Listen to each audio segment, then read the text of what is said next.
Hello everybody, welcome to this week's YouTube video, and my name is Aftri Mariska. I'm a lettering artist from Indonesia. One thing that makes artists very happy is to own and talk about art supplies. So that's what we're going to do for today. Yay! So I'm basically going to talk about pens, a pencil, some pencils, and pens, and more pens. This is not a sponsored content. I'm just going to share what I've been using so far and my honest review for all of them. Okay, first of all, I'm going to talk about pencil. When we're just starting doing art, we don't actually need much. Just a pencil and some papers, and that's enough. So I'm using this mechanical pencil mainly because I don't have to sharpen it and I don't have to deal with its trash. I'm using a Joico. It's a brand that most widely used here in Indonesia, I think. And also it's very cheap. It's like 5,000 rupiah, so approximately 35 cents in US dollars.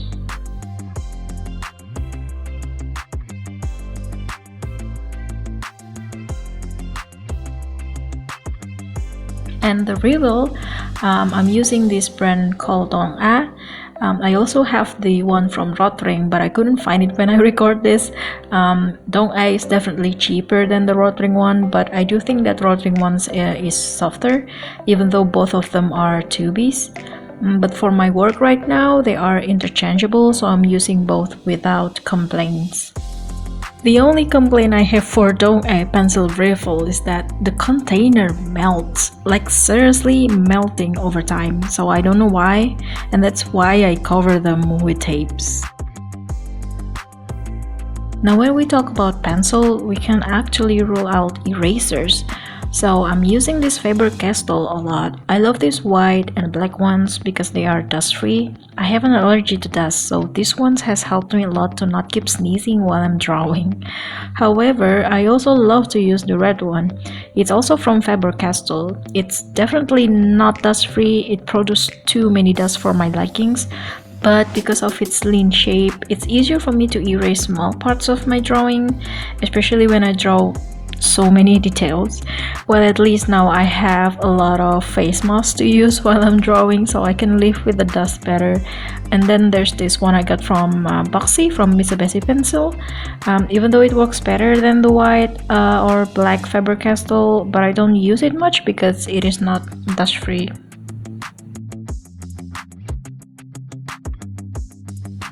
Okay, let's now talk about pens, and pens.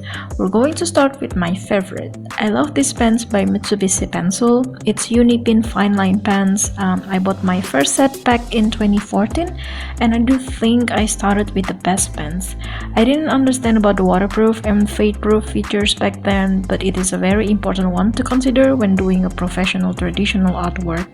I love these pens also because of their rigid nib. I tend to push the pen too hard on the paper while I'm drawing, but Unipin kinda survived my harsh use, and even though the nib is rigid, but it's still so soft to apply on a paper, I can't recommend this more for people who would want to produce ink artwork. I really love it. And one thing that makes them one of the best is how long they last. Like this set I bought back in 2014.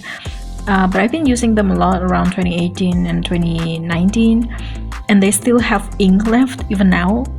Though of course I'm going to definitely buy new ones this year.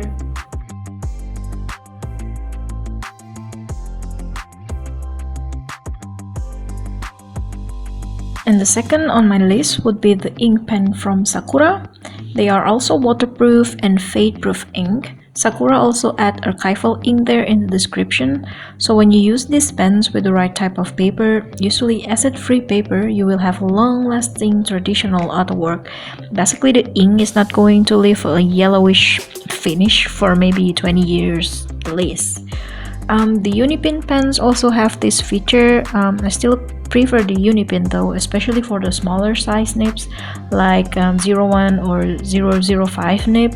Again, because of my harsh use, Unipin can handle the pressure better than Sakura. But as far as how they are applied on common type of paper like plain printing paper, watercolor paper, mixed media sketchbook paper, canvas, just some that I've tried, both Unipin and Sakura is actually very smooth, and the ink doesn't smudge to the paper. I bought the manga set at first for this Sakura, so they have the brush type as well, but my first brush pen, oh my god, I ruined it. I do think they fit. I don't think they fit for calligraphy though, or I'm just a really bad calligrapher back then. You can tell the difference between the black brush and the old one and the blue brush that I just bought a few weeks ago. So I bought the blue ones due to a commission that I did a few weeks back. The client would love to have a blue ink instead of a black one, and I think it's good to have them as well as an addition to my collection.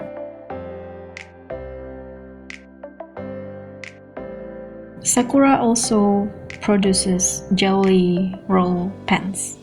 So this pen is supposed to be able to cover the previous applied pens on your paper. I got the blue one as a bonus from the store when I bought the blue Sakura pens. That's so sweet of them. And then the white one, I've been using it since last year to correct my artwork. I won't use it in a traditional artwork that I'm going to deliver to a client though, because the white color might be different than the paper color, so it's going to look very obvious and not good when my client looking at the details of the work.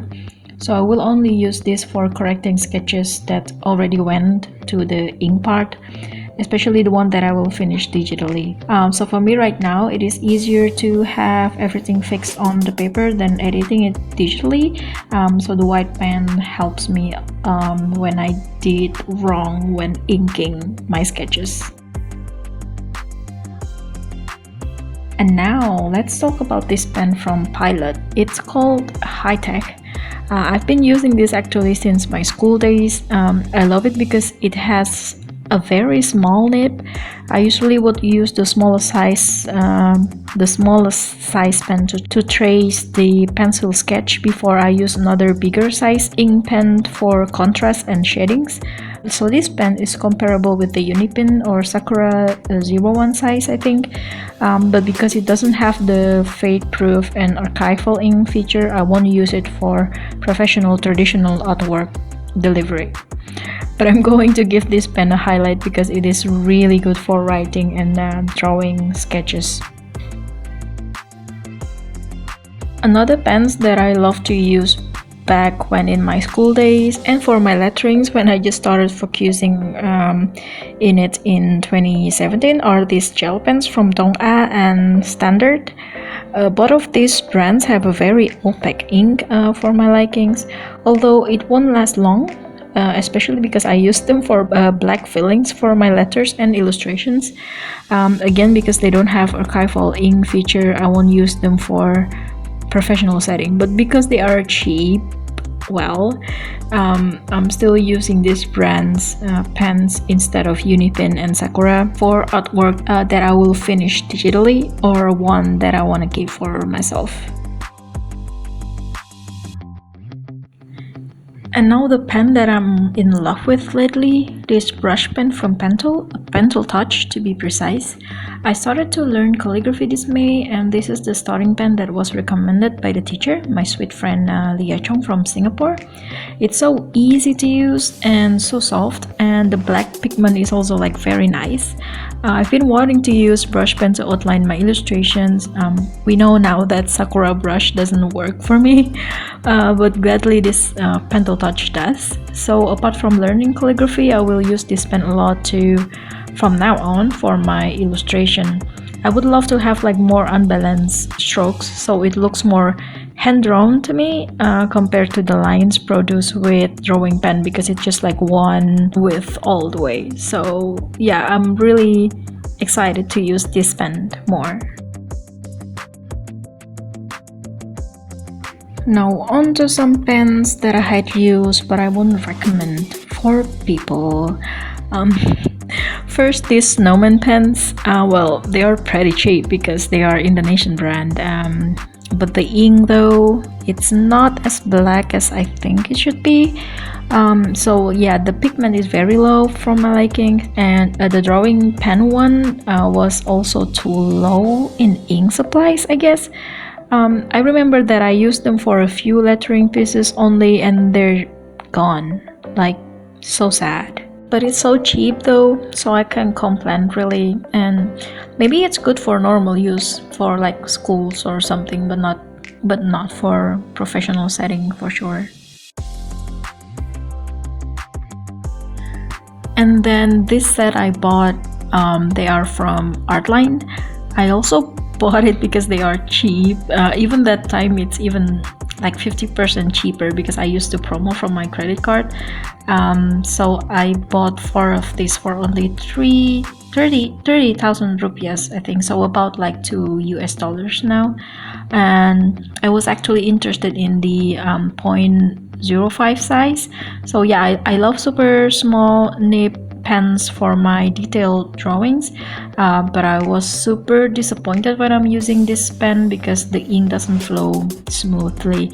Like after a few seconds it's starting to disappear, and I have to rest the pen and then use it again, so it's taking too much time to work with it. And also in overall the ink smudges more into the paper compared to the previous pens that I talked about. So yeah, in the end I don't actually use these pens at all. So sad. Okay, now let's get happier because we're now going to the color sections of my art supplies. First, the watercolor pencils. Like, even though I'm not using the watercolor feature to be honest, but it's nice to have a watercolor pencils just in case. So these ones are from Faber-Castell, widely sold here in Indonesia. Although sadly, these ones that we bought might be fake ones. Because I trust Faber-Castell, okay? They are a very good brand, right? So they won't make a bad quality products. I don't know. So the thing is, I used these pencils back in 2017, so when I started focusing on lettering, I joined a daily challenge to draw 1 letter a day, and I did these 3D letters. I was very proud of my letters, so I displayed them on my wall, and a few weeks later, the color started to disappear, like just leaving like a waxy part behind.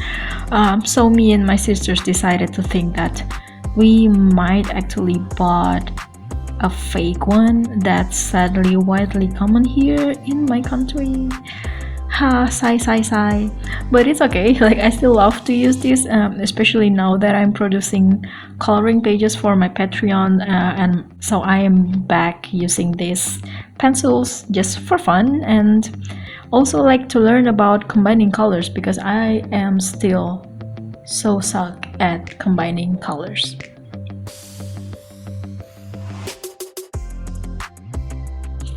Okay, let's continue with these markers from Copic. I love Copic just because I saw my favorite artist was using it. So even though I don't actually know how to use these markers up until now, oh my god, I didn't buy this myself though. I asked my besties back in 2018 to give me this as a birthday gift, but I haven't using them a lot. Oh my god, like if my friend didn't give me this, I don't actually would buy them myself though because they are very expensive. So I'm sorry my friends that I don't really use this, but I'm so thankful still that you gave me this. But I'm thinking now to actually use this to learning calligraphy because like the pencil brush pen, they have like a really small brush, but this one is like a very big, so it's actually good to learn calligraphy in a bigger size, I guess. So we'll see in the future.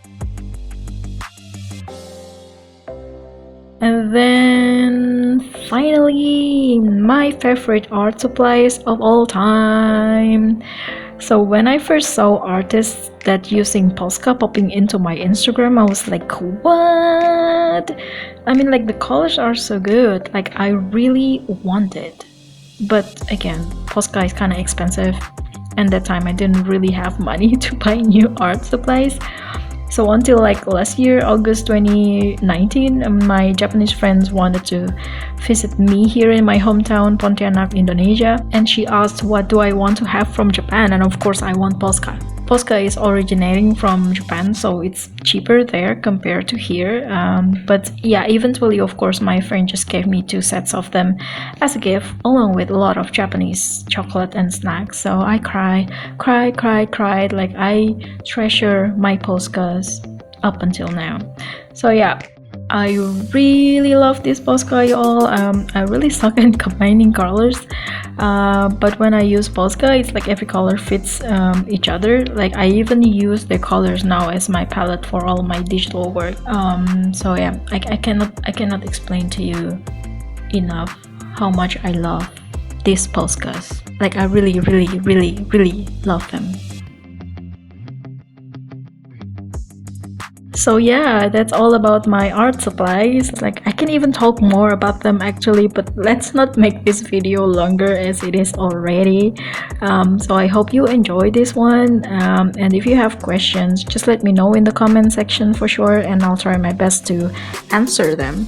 And if you want to know more about the coloring pages, you can have them by supporting me on Patreon, because I have a Patreon page now, where I also offer monthly planners, calendar wallpapers, tutorial videos, and a lot of other stuff. So thank you so much all for watching this video, and thanks to all of my patrons that are helping me to keep creating videos like this. Please like this video if you do, and you can subscribe to my channel as well for sure, and I'll see you again in 2 weeks. So thank you and bye bye.